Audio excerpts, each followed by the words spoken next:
উপদেষ্টাকে প্রশ্ন করলে অ্যাপারেটলি সাংবাদিকের চাকরি চলে যেতেছে, উপদেষ্টা না বললেও চলে যেতেছে। আগে তো শেখ হাসিনা তবু বলতো ওর চাকরি খাইয়া দাও, বা শেখ হাসিনার মেশিনারি বলতো, এখন বলতেও হয় না, অটোমেটিক চলে যায়। আর তারপরে তো সংবাদ প্রকাশ করে তা আবার ডিলিট করা হচ্ছে, মানে ঘটা কইরা। এইগুলিকে আপনি আসলে কিভাবে দেখেন? আপনি বলার পরে আমরা ব্যারিস্টার ফারহানাকে 30 সেকেন্ড শুনবো। জনাব মোহাম্মদ ইশরাক। আচ্ছা দেখেন, আপনার এই বিষয়গুলো যেগুলো বললেন, এটা আপনার কিন্তু যে কোনো পোস্ট রেভলিউশনারি সোসাইটিতে এগুলো খুবই কমন ঘটনা। আপনার ওই যে এবং এখন অনেক ফ্রাস্ট্রেশন তৈরি হবে। ইভেন এর আগে জুলাইতে যে ইউনাইটেড ফ্রন্ট ছিল, তাদের মধ্যেও দেখবেন অনেক ধরনের ডিভিশন তৈরি হয়েছে। অনেকে নানান কারণে ডিস্যাটিসফাইড বা হচ্ছে তারা মনে করবেন যে অবমূল্যায়িত হয়েছেন। সো তাদের মধ্যেও আপনার বিভিন্ন ফিচার্স দেখবেন। আপনার এই যে আমাদের বাংলাদেশ তৈরি হওয়ার পর প্রথম দশকের যে উত্তাল রাজনীতি, সেই রাজনীতির পক্ষ বিপক্ষ, সেটা কিন্তু এই যে 71-এ যারা মুক্তিযুদ্ধ করেছে তাদের মধ্যেই নানান পক্ষ। ওই যে আহমেদ আফগানি বলল যে অনেক মুসলমান নাকি মুক্তিযুদ্ধ যেয়ে পরে তারপর তারা তওবা করেছে, ওরাও কিন্তু ওরকম হচ্ছে ঠিক আছে জুলাইতে বুঝি নাই, তখন ভুল করে প্রোফাইল পিকচার লাল করে ফেলছিলাম, কিন্তু আগেই তো ভালো ছিলাম, এইরকম একটা কিন্তু এখানে সিমিলারিটি ড্র করার স্কোপ আছে। সো নানান রকম ডিস্যাটিসফ্যাকশন সত্ত্বেও আমি বলবো বর্তমানে পরিস্থিতি আমরা অনেক ভালো আছি। এই কারণে আপনি যেমনটা বললেন যে এখন স্টেট থেকে প্রেশারটা কিন্তু আসছে না। নন স্টেট অ্যাক্টরের প্রেশার বা নন স্টেট অ্যাক্টরের চাপের সাথে আমরা যদি স্টেট অথরিটির চাপকে ওই সাথে যদি ইকুয়েট করে দেখি, ছোট করে একটু মব যুক্ত করি, স্টেট প্রেশার দিল না ধরেন, কিন্তু কেউ বললো আসতাছি, ওহেন একটু গরু জব করে আসমু, ওহেন একটু তোমাকে একটু দেখে আসমু, তাহলে একটু ভয় পাবে না মানুষ? এবং স্টেট ওদের বাধা দিবে না, স্টেট বাধা দিবে হচ্ছে পিক এন্ড চুজ ভিত্তিতে। স্টেটে যেটা পছন্দ, যেখানে হাসনাত আব্দুল্লাহ থাকবে এখানে বাধা দিবে না, হাসনাত আব্দুল্লাহ না থাকলে বাধা দিবে। আচ্ছা ঠিক আছে, আপনার যমুনার সামনেও যখন হাসনাত আব্দুল্লাহ গিয়েছে তারপর কিন্তু তাদেরকে সরিয়ে দেওয়া হয়েছে এবং পরে তারা শাহবাগী এবং ইন্টারকন্টিনেন্টাল ওখানে গেছে, বাট ওটা প্রসঙ্গ না। যখন আপনার প্রথম আলোর সামনে যখন হচ্ছে হলো গরু জবাই এবং এই ধরনের একটা বিষয় হলো, তখন কিন্তু রাষ্ট্র ভায়োলেন্টলি তাদেরকে রিমুভ করেছে।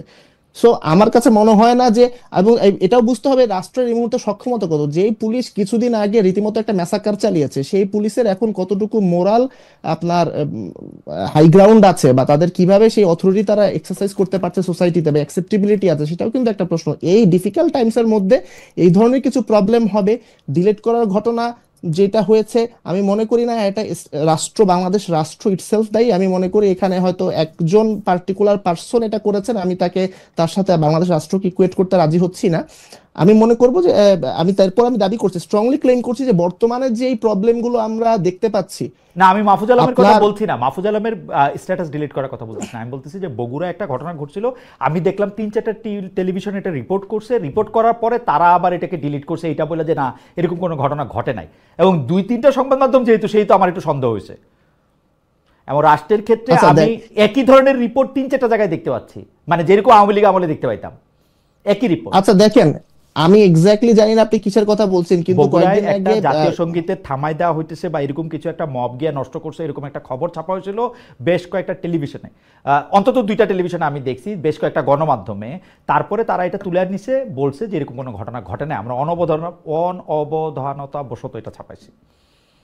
আচ্ছা ঠিক আছে, আমি আপনাকে আরেকটা পাল্টা উদাহরণ দেই। ডেইলি স্টারে একটা সংবাদ ছাপা হলো যে একজন হিন্দু ধর্মাবলম্বী একজন ব্যক্তি ইনি মারা গেছেন। ডেইলি স্টার বললো এখানে হচ্ছে একটা রিলিজিয়াস একটা ক্ল্যাশের ব্যাপার ঘটেছে, এবং তারপর আপনার ভারতের যে ফরেন মিনিস্ট্রি তারাও একটা বিবৃতি দিয়ে দিল বাংলাদেশে সিস্টেমেটিক হিন্দু পারসিকিউশন চলছে। পরে এটা নিয়ে অনেক হলো, ইনভেস্টিগেশন হলো, ডেইলি স্টার নিজে পরে অ্যাডমিট করলো যেখানে ইনকনসিস্টেন্সি আছে এবং সেখানে গ্রস আপনার মানে জার্নালিস্টিক এথিক্সের ভায়োলেশন হয়েছে, তারপর তারা উইথড্র করলো।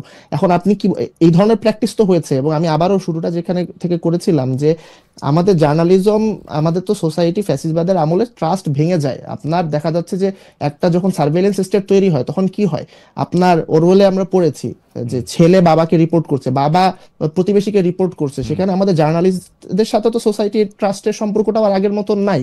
তারা তো অনেকভাবে কনসেন্ট ম্যানুফ্যাকচার করেছে। সো ইভেন নাও, ওই যে আমি যেটা বললাম যে ডেইলি স্টারের যে ঘটনা আপনার হয়তো বা মনে থাকবে, আমার মনে আছে, তো এই ধরনের ঘটনাও ঘটেছে। আমার কাছে একটা জিনিস এটা শেষ, এই যে কনসেন্ট ম্যানুফ্যাকচারের কথা যেটা আপনি বলতেছেন, সেটার ক্ষেত্রে আবার আমি যদি আপনার কাছে ফিরে আসি, যে আপনি আবার বলতেছেন যে এখানে আসলে সত্য ব্যাপার না, এই যে সত্যটা ব্যাপার না, কনসেন্ট ম্যানুফ্যাকচার একটা বড় সংবাদ মাধ্যম কোনো একটা এজেন্ডা সেট করতে গিয়ে, তার কায়েমি স্বার্থ করতে গিয়ে করলো, এবং তাকে আসলে তার একটা প্রিন্টার্স লাইন আছে, একটা এডিটোরিয়াল পলিসি আছে, তাকে আমরা ধরতে পারলাম। অথবা আমি একটা সোশ্যাল ইনফ্লুয়েন্সার, আমি একটা বিকল্প মিডিয়া করে তুলছি, আমার কোনো এডিটিং নাই, কোনো কিছু নাই, আমি কন্টেন্ট ম্যানুফ্যাকচার করতেছি, কারণ সত্য কোনো ব্যাপার না, আমার এখন আদর্শটা প্রতিষ্ঠা করতে হবে। আপনি কি মনে করেন সেকেন্ডটা ভালো, যে আমি কন্টেন্ট ম্যানুফ্যাকচার করতে পারবো যেহেতু আমি ট্রেডিশনাল মিডিয়া না? Not necessarily, but at least এইখানে হচ্ছে প্রোপাগান্ডা ডেমোক্রেটাইজেশন হচ্ছে। আগে ধরেন একজন করতে পারতো, এখন মানে আমরা বলে সবাই না মিলে যে করতেছি, আপনার মানে আওয়ামী লীগ যে দুষ্টামিগুলি করছে এখন আমরা সবাই মিলে সেটা করতে পারতেছি। কংগ্রেচুলেশনস।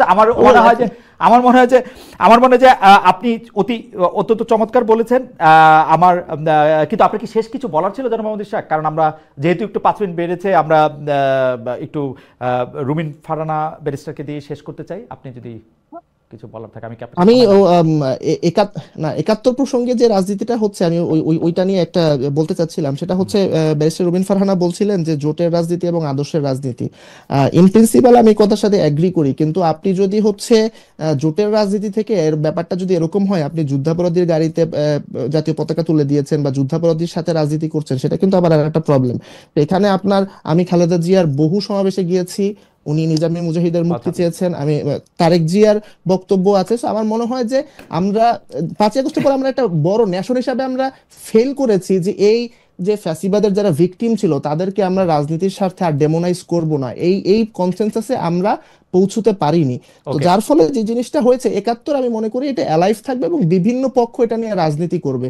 তবে কে কিভাবে রাজনীতি করবে সেটা এখনো বলার সময় আসেনি। আপনাকে অনেক ধন্যবাদ মোহাম্মদ ইশরাক। বেশির রুমিন ফারহানা, আপনি যদি একদম মানে কোনো ছাড়া আপনি যদি 1 মিনিট বলেন, আমরা কোনো ইন্টারাপশন ছাড়া, প্লিজ। দেখুন, আমি তো একজন আইনজীবী। যতদিন পর্যন্ত না আপনি আদালত দ্বারা প্রমাণিত হচ্ছেন, ততদিন পর্যন্ত আপনাকে আমি অপরাধী বলবো কিনা সেটা তো আমি আইনজীবী হিসেবে বলতে পারি না। নিজামের বিচার হয়েছে 2006-এর পরে। সো তার আগে আমি যদি তর্ক করি, আমি যদি আইনজীবী হিসেবে তর্ক করি, যতদিন পর্যন্ত তার অপরাধ প্রমাণ না হচ্ছে ততদিন পর্যন্ত তো আপনি তাকে যুদ্ধাপরাধী বলতে পারছেন না। 1, 2 হচ্ছে যুদ্ধাপরাধের বিচার নিয়ে অনেক প্রশ্ন আছে, অনেক রকম ব্যাপার আছে, কেলেঙ্কারি, স্কাইপ কেলেঙ্কারি থেকে শুরু করে সুখরঞ্জন বালির কাহিনী থেকে শুরু করে অনেক রকম কথা আছে, সেই আলোচনায় আজকে আমরা আর না ঢুকি। তবে 2024-এর গণ অভ্যুত্থানের পরে আমি চতুর্দিকে একটা চরম অসহিষ্ণুতা লক্ষ্য করি। এটা এক দলের সঙ্গে অন্য দলের অসহিষ্ণুতা, এক দলের ভেতরে নিজেদের কর্মী সমর্থকদের মধ্যে অসহিষ্ণুতা, এবং আমরা চারপাশে যে আমার ভাই বলছিলেন যে স্টেট অ্যাক্টরের চেয়ে নন স্টেট অ্যাক্টর তো বরং সেফার যদি তারা মানে অ্যাট্রসিটি করে। না, এটা সেফার না। এটা সেফার না এই কারণেই যে স্টেট যখন সরাসরি কারোর রাইট ভায়োলেট করছে, কোন রকম ক্রিমিনাল অ্যাক্টিভিটিস এর সঙ্গে জড়িয়ে যাচ্ছে, তখন কিন্তু আপনি কোনো না কোনো ভাবে যদি আপনি চান তাকে জবাবদিহিতার মধ্যে আনতে পারেন। কিন্তু ধরুন মোহাম্মদপুরের একটা বাড়িতে কিশোর গ্যাং ঢুকে এলোপাতাড়ি 10 জনকে কুপিয়ে গেল, এবং এটা কোনো বিচ্ছিন্ন ঘটনা না, এটা কিন্তু 24-এর গণ অভ্যুত্থানের পরে আইন শৃঙ্খলা পরিস্থিতির যে অবনতি, এটা তারই ধারাবাহিকতার একটা ঘটনা। এবং আমরা যখন দেখি যে তৌহিদি জনতা মব মরাল পুলিশিং করছে, এবং এই ব্যাপারে স্টেটের অ্যাক্টর যারা তারা চুপ করে আছে, যেটা আপনি একদম সঠিকভাবে ধরেছেন যে যখন তাদের ইচ্ছা হয় তারা মুখ খোলে, যখন তাদের ইচ্ছা হয় না তারা মুখ খোলে না, তখন আমাদের মতন যারা একেবারেই সাধারণ নাগরিক আমরা কিন্তু খুবই দুশ্চিন্তায় এবং খুবই নিরাপত্তাহীনতায় ভুগতে ভুগতে দিন পার করি। রুমিন ফারহানা, আপনাকে অনেক ধন্যবাদ জনাব মোহাম্মদ ইশরাক। আপনাকেও অনেকগুলি বিষয় নিয়ে আজকে কথা হয়েছে আসলে প্রপাগান্ডার আসলে প্রপাগান্ডার খুব গণতন্ত্রায়ন সম্ভব কিনা।